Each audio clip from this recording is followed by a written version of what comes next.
Spacesuits are basically personal, wearable spacecraft that not only keep you alive, but feed you, let you communicate, and yes, you can pee and poo in them.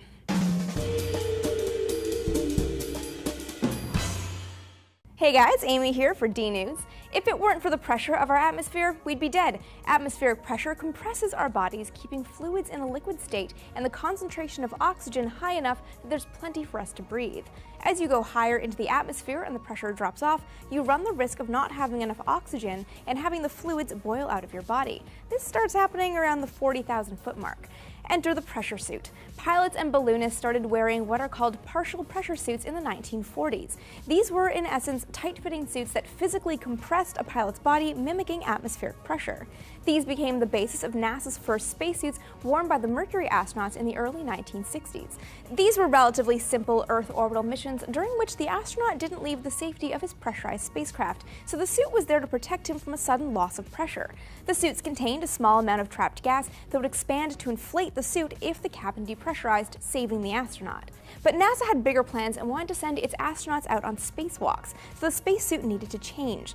The Gemini suits were full pressure suits with airflow and communications coming in through an umbilical connecting it to the spacecraft, but otherwise gave the astronauts portable, wearable little atmospheres, because they were walking in space where there is no atmosphere.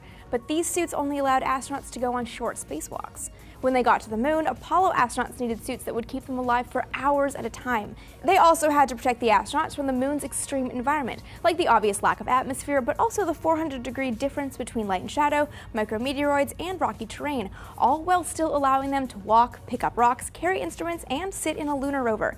It was a fully functioning suit that kind of acted like a personal spacecraft. And it was basically made up of three parts. First, a diaper, which is self-explanatory. Next, a 3-layer liquid-cooled garment that circulated cold water to keep the body temperature down. And over those two, the astronauts wore a one-piece, 22-layer bulky and cumbersome suit with built-in boots. It had a drink pouch in the helmet so they wouldn't get dehydrated, and a full communication system. So basically a personal spacecraft. And as the space program grew, spacesuits evolved. They were no longer custom-made, which would have been a problem for me. Instead, they were assembled from interchangeable parts: the upper and lower torsos, arms, glove, boots, and helmets. Extravehicular mobility units were designed to keep astronauts safe during spacewalks and let them go out for 8.5 hours at a time. They're pressurized with 100% oxygen to about 1/3 atmospheric pressure, so there's plenty of oxygen to breathe, and sometimes a little piece of Velcro on the inside of the helmet to facilitate a little nose scratch. And unlike the Apollo lunar suits that are largely in museums now, these suits were returned and reused after a mission. Looking ahead at missions going to Mars, NASA is going with an entirely new design that focuses on mobility and ease and takes advantage of Mars having an atmosphere, even though it's an extremely rare one. One prototype, called the Z2 suit, uses new composites to make a suit that is lightweight but still durable enough to stand up to Mars's environment. And other suits ditch the bulky look for something more streamlined.